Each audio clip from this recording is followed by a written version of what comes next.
Les leo nada más que un versículo que está en el libro de los Proverbios.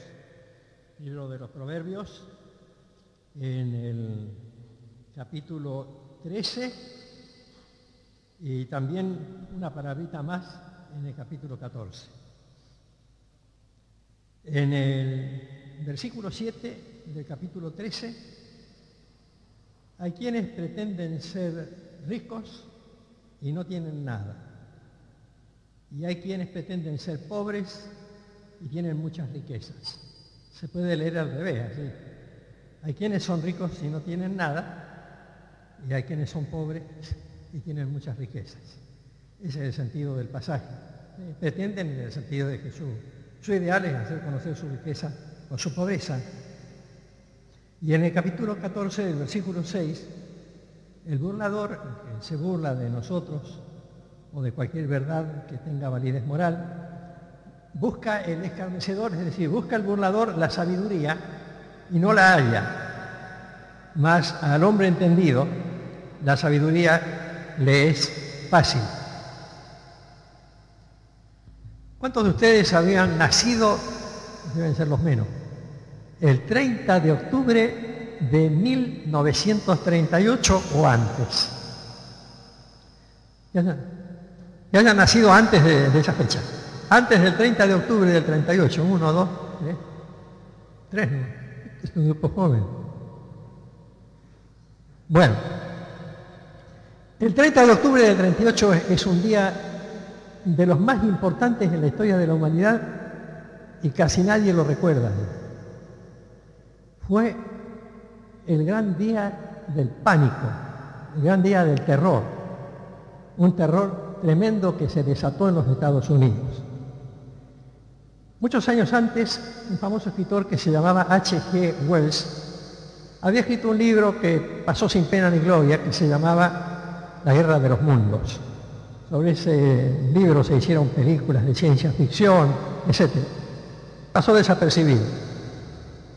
Pero había un gran periodista, un comentarista de radio, un productor de programas. En aquella época no había televisión. El tipo trabajaba con la cadena más grande de Estados Unidos, que era la más grande del mundo al mismo tiempo, la Columbia Broadcasting System, que era y sigue siendo CBS, una de las compañías de noticias más grandes del mundo. Actualmente también abarca, por supuesto, el campo de la televisión. Ese hombre se llamaba Orson Welles. Era un tipo de grandes ideas, un tipo de mucha audacia, un verdadero creador, lo que tiene que ser un productor, un periodista, que manejara la realidad cotidiana y supiera comunicarse con la gente. Y él, un día, leyendo algunos libros un poco olvidados por la gente, aunque no habían pasado demasiado tiempo desde su publicación, leyó este libro, La Guerra de los Mundos, y se le ocurrió un programa, lanzar un programa por la cadena de radio de la CBS, que todavía abarca, todo el territorio de los Estados Unidos, con emisoras en todos los lugares, solo que en vez de ser vía satélite, era vía cable, pero más o menos la misma cosa, simultáneamente en todo el territorio, y con camiones de exteriores que también se manejaban por teléfono, ubicados en distintas regiones del estado de New York y New Jersey en particular, y también en la Universidad de Princeton y en otro lugar. ¿Qué se le había ocurrido al tipo? Orson Welles pensó, lo que voy a hacer en vivo las escenas de desembarco de seres extraterrestres marcianos en el planeta Tierra. Voy a reproducir la novela como si fuera real. Lo anunció, la gente no le llegó el apunte, ¿no? Miren cómo tiemblo, no le impactó a nadie. Lo anunció, vamos a reproducir la novela tal, como si dijeran ahora, ¿no? Vamos a reproducir una novela de Borges, que a lo mejor nadie la leyó. Entonces una noche, el 30 de octubre de 1938, era la noche de Halloween, la noche de la fiesta de los brujos, de las brujas, todo. Y él anunció con bombos y platillos todo el día en la radio, y el día antes, y el otro día, la noche de Halloween, desde las 20 hasta las 21 horas, vamos a poner en el aire la novela de H.G. Wells sobre la Guerra de los Mundos. Ustedes vieron que a uno la propaganda se le pasa. Acá en la iglesia una vez le pregunté a los jóvenes, ¿de qué aviso publicitario se acuerdan? Se acuerdan bien, ¿no? y por ahí alguno de Magor o alguna cosa así, pero ninguno lo reproducía con exactitud. A veces uno pasa inadvertido, por ejemplo, vimos el partido ayer de Argentina con Perú, y ¿quién se acuerda de la publicidad? ¿Quién auspició la transmisión? No interesa, lo que interesa es que te la guía. Nadie le interesan los detalles técnicos. Entonces empezó el programa. El propio Orson Welles lo dirige, junto con un locutor, y dice, vamos a ofrecer a continuación la versión de la novela La Guerra de los Mundos. Previamente tenemos una orquesta, tenemos un cantante, vamos a escuchar el tango La Comparsita. En Estados Unidos, ciudad de Nueva York, 30 de octubre de 1938, a las 8 de la noche, La Comparsita en el aire. Empieza la comparsita y por ahí cortan la transmisión. Perdón, tenemos un flash informativo. Queremos avisarles que cerca de New Jersey es el mismo estado de Nueva York, en un área un poquitito apartada, pero no demasiado, en el área rural ha caído un tremendo meteorito en estado incandescente que ha producido un pequeño incendio en el bosque. Seguimos con el tango, si quieren otra vez con la comparsita. Y continuó así el programa. Primero pasaba desapercibido. Llamaron a un astrónomo de Princeton, de la Universidad de Princeton, para preguntarle, ¿usted qué piensa del meteorito que cayó en New Jersey? Ah, pienso que es muy frecuente que caigan meteoritos, no tienen que alarmarse, es una cosa común, etc. Y seguían con el programa, música, tango, música folclórica norteamericana, ellos le llaman country music, y dale con eso, y por ahí cada tanto un flash. La cosa más peligrosa, cosa es esto, cosa es ello, no les voy a contar el argumento porque no termino más. El caso es que con flashes cada rato iban entrando en la mente de la gente. No es un meteorito, es un objeto hueco, metálico. De adentro sale un monstruo como una serpiente y tiene un rayo que va matando a toda la gente. Dice, lo cuento yo que soy el periodista que estoy acá, decía el tipo, ¿no?, frente al micrófono. Dice, yo estoy acá viéndolo, es algo horrible, es tremendo, es incomprensible el fenómeno que estoy observando. De pronto silencio. Entonces aparece otra vez. Lamentamos informar al público que nuestro compañero acaba de morir quemado por los rayos enviados de ese objeto. El programa seguía así. Después empezaban a decir, cayó otro aparato, cayó otro, telegrama de tal parte, telegrama de tal otro. La gente empezó a creer que era cierto. Por ahí Orson Welles había preparado, yo lo tengo en casa, pero no lo podía traer porque tendría que haberlo traducido con cuidado. Tengo en inglés el comunicado supuesto. Hay un comunicado del Departamento de Estado de los Estados Unidos. Entonces, buenas noches, habla el secretario de Estado de la Nación. Quería pedirles que guarden su calma, que no tengan temor, que no pierdan su cabeza, que recuerden que tenemos una invasión de poderes extraños, pero que todavía quizás podemos controlarlos, etc. ¿Qué ocurrió? Que la gente empezó a escapar, porque hay que ponerse en la época, año 38. La gente empezó a tomar los autos y a llenar toda la carretera de salida de la ciudad de Nueva York. Todos los puentes, como el puente de Brooklyn y otros, todos llenos, saturados. Los que no tenían auto corriendo por la calle, envolviéndose la cara con toallas húmedas para no respirar el gas que largaban los seres extraterrestres. Fue una cosa tan grande que millones fueron conmocionados. Yo tengo el recorte del New York Times de aquella época. Dice, millones en todo el territorio de la Unión fueron conmovidos por un programa de Orson Welles anoche. Tanto que causó toda clase de juicios, problemas psicológicos, etc. El terror. El terror. Compárenlo, eso fue un hecho ficticio, pero fue una realidad virtual como la que se logra hoy usando Internet con los equipos adecuados. Fue una realidad virtual porque para la gente era cierto. Aunque no era cierto, para la gente era cierto. La gente se imaginaba extraños navíos procedentes de Marte destruyendo a gente, matando. Por ejemplo, una de las noticias decía 6.000 soldados nuestros atacaron al artefacto marciano y murieron todos menos 180 gravemente quemados en el hospital. Y después otro flash, y otro flash, y otro flash, y distintas voces. y lamentaban la muerte de fulano, la muerte de Mengano. Vino el 11 de septiembre y cambió la historia del mundo. Hay que vivirlo de adentro. Ustedes saben que gran parte de mi familia vive allá. Hay que vivirlo de adentro. La gente corrió lo mismo. La gente se escapó igual. Esta vez no era realidad virtual, era realidad. Y empezó el temor. Ayer hubo un programa especial en el canal Crónica, que duró aproximadamente media hora, que reproducía la vida en Nueva York hoy.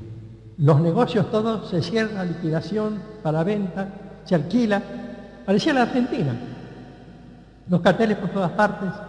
Los ómnibus de excursión, que tienen 2 pisos, y que generalmente en el piso alto van los turistas, pasaban por ahí con 2 personas, 3, sentados arriba. Las calles prácticamente desiertas, las funciones de teatro rebajadas a la mitad, los hoteles rebajados a menos de la mitad, los pasajes también. Temor. Porque la crisis no solamente está en el orden económico, está en el orden psicológico. Mi esposa y yo tenemos un matrimonio amigo que son chicos que podían ser nietos nuestros casi, de 22 años. Él se llama Malcolm y ella se llama Sheila. Viven en Nueva York. Nos dicen que ya no tienen ganas ni de escribir por la tristeza y por el temor. Porque yo pienso mi hija se va allá porque mi hija trabaja en el Banco Mundial. Primero que el Banco Mundial es el peor lugar para trabajar. Es lo mismo que decir el Fondo Monetario Internacional.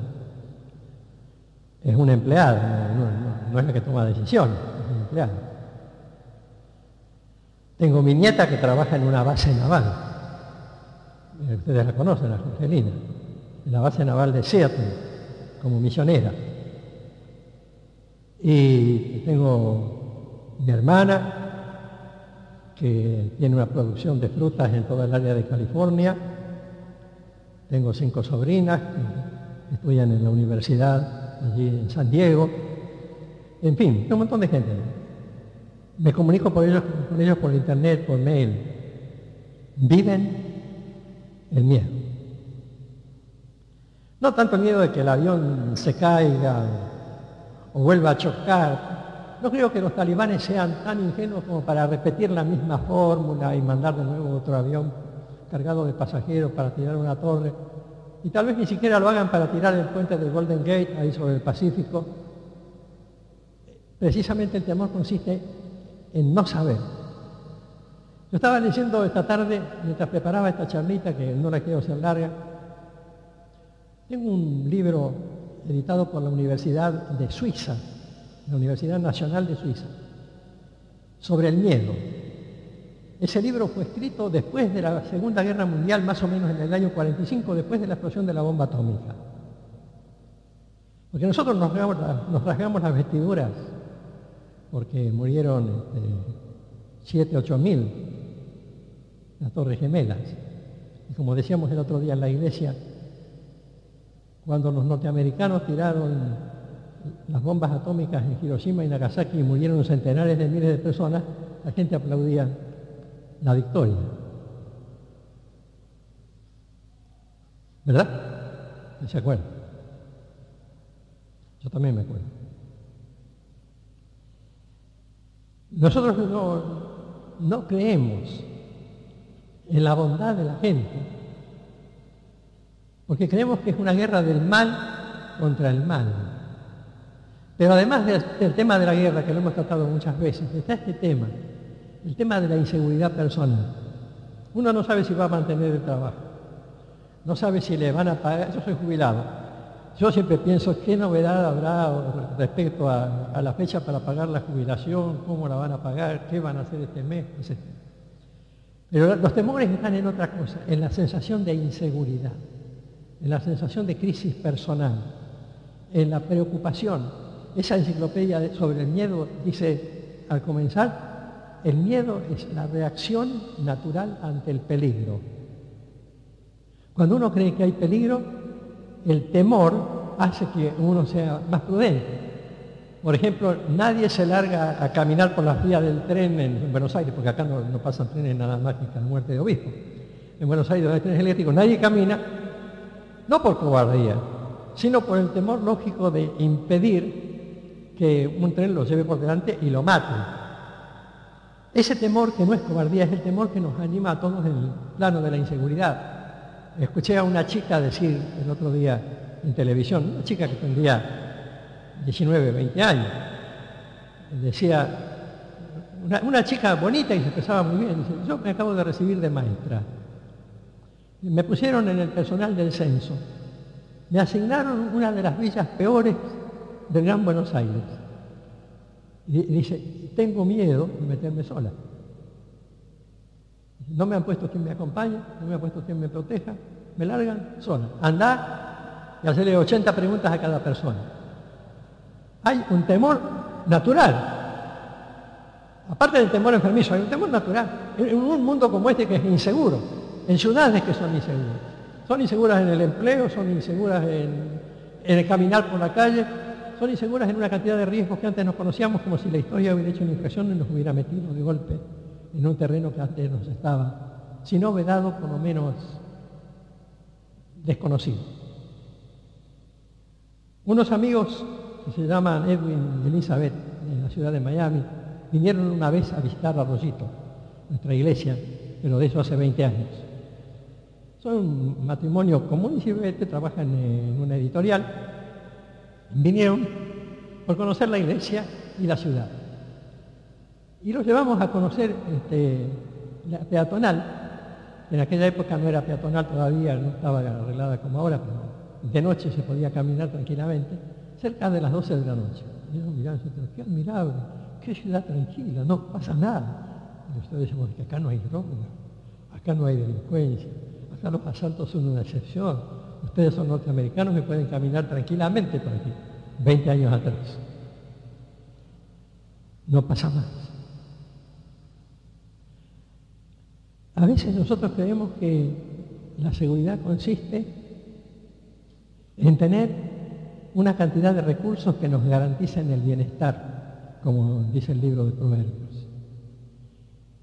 Y creemos que el temor se justifica cuando tememos perder el trabajo o que se nos arruine el negocio o que nuestra profesión no sea bien remunerada o que nuestra jubilación no sea pagada o que nuestros cálculos no resulten.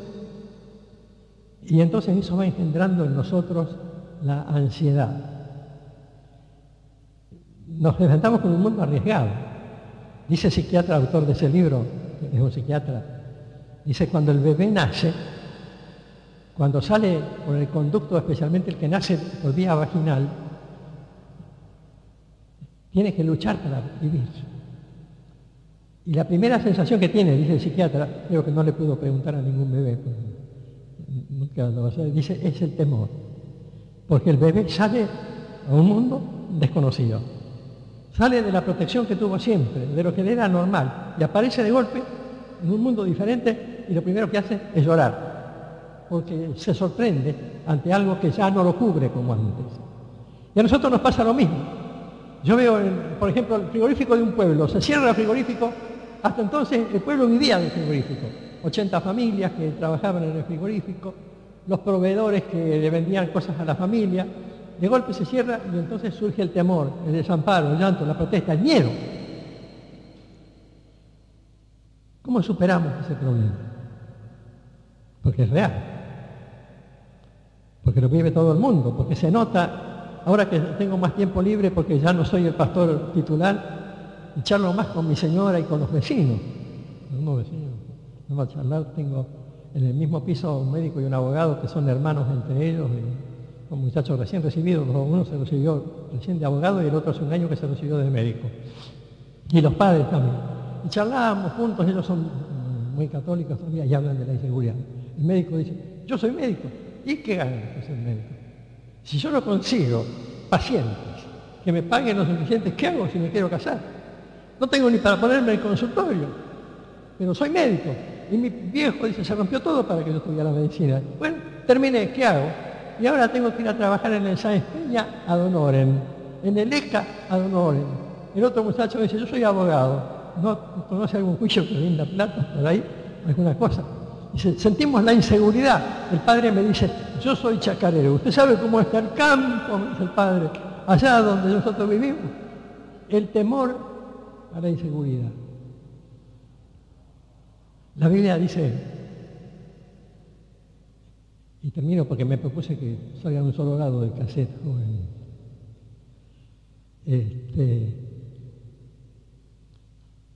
No os afanéis por el día de mañana. No se preocupen por el día de mañana. Pongan su confianza en Dios hoy, ahora. Crean de verdad que tenemos una protección especial. La Biblia no dice que el miedo es un pecado o que el temor es un pecado. No, no dice eso. El temor puede ser legítimo o no. Puede surgir, como ya en el Nueva York del 38 o en el Nueva York del 2001. No es un pecado tener miedo. Lo que es un pecado es no poner nuestra confianza en Dios frente a la adversidad. Ahí sí. Porque cuando uno apuesta a favor de Dios, siempre gana. Pero una apuesta 100% a favor de Dios. Ciegamente a favor de Dios. Y nadie resulta defraudado. El que se burla y el que cree que nuestra actitud audaz no tiene base lógica es porque desconoce la misericordia y la bondad de Dios. Entonces recordémoslo en esta crisis.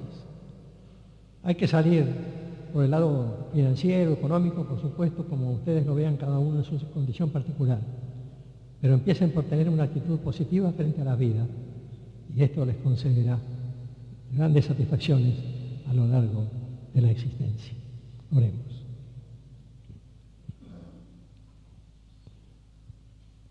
Señor, cuando estamos en crisis como la que afecta a nuestro país y al mundo entero, cuando no sabemos qué van a hacer los bandos en lucha, cuando vemos los riesgos de la utilización de armas nucleares,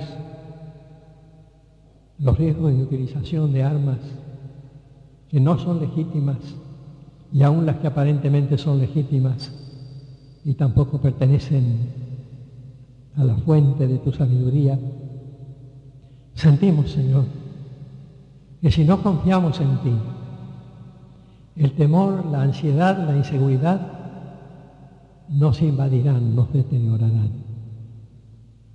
Por eso, Señor, pensando en las multitudes aterrorizadas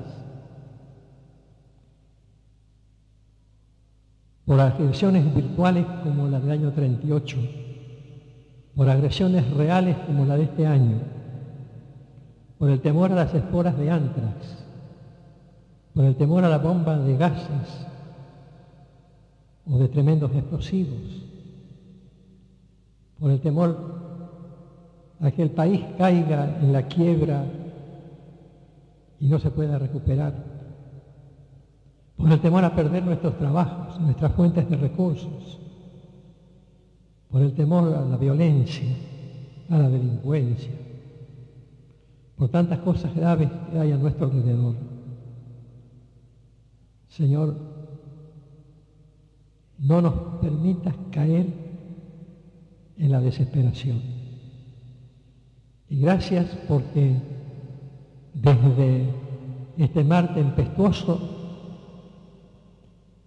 un mar como aquel por el cual tu siervo, el apóstol Pedro, caminó un día y creyó hundirse, desde aquí podemos decirte, Señor, que con tu mano nos alientes, nos rescates, nos fortalezcas y nos ayudes a enfrentar la adversidad confiando en ti. Que para salir de la crisis empecemos por poner las cosas primero y buscar primero tu nombre para nuestro propio bien espiritual. Te lo rogamos en el nombre de Jesús.